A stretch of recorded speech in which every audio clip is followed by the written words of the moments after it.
നമസ്തേ. ഒരു ജാതകം പരിശോധിക്കുമ്പോൾ എല്ലാവരും ആ ജാതകത്തിൽ ജാതകന് എന്തെല്ലാം ഭാഗ്യാനുഭവങ്ങൾ ഉണ്ടെന്നാണ് എല്ലാവരും നോക്കുന്നത്. എന്നാൽ ഒരു ജാതകം പരിശോധിക്കുമ്പോൾ ജാതകനുണ്ടാകുന്ന നിർഭാഗ്യത്തെപ്പറ്റിയും പറയുന്നുണ്ട്. ഒരു നിർഭാഗ്യയോഗം എങ്ങനെയെന്ന് നോക്കാം. ജാതകത്തിലെ 9-ാം ഭാവാധിപൻ, അതായത് 9-ാം ഭാവാധിപൻ എന്ന് പറയുന്നത് ഭാഗ്യാധിപനാണ്.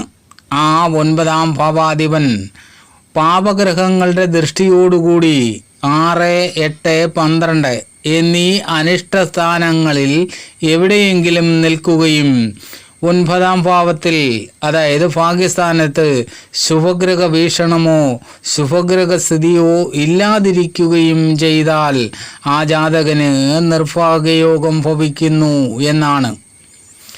ഇങ്ങനെ നിർഭാഗ്യയോഗം ഭവിക്കുന്ന ജാതകന് പിതാവിൽ നിന്ന് കിട്ടിയ സ്വത്തുക്കൾ നശിപ്പിക്കപ്പെടും. ജാതകന്റെ പൂർവിക വസ്തുക്കൾ അന്യാധീനപ്പെടും. എങ്ങനെയായാലും ജാതകന് ഒരു നിർഭാഗ്യകരമായ അവസ്ഥയായിരിക്കും വന്നു ചേരുക. ഇവർക്ക് പൊതുവിൽ ഈശ്വരാധീനം കുറഞ്ഞിരിക്കുന്ന ഒരവസ്ഥയായിരിക്കും അനുഭവിക്കേണ്ടി വരിക.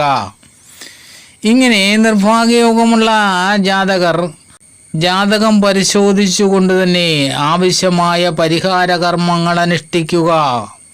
എല്ലാവർക്കും നന്മകളുണ്ടാവട്ടെ. ചാനൽ സബ്സ്ക്രൈബ് ചെയ്യാൻ മറക്കരുതേ.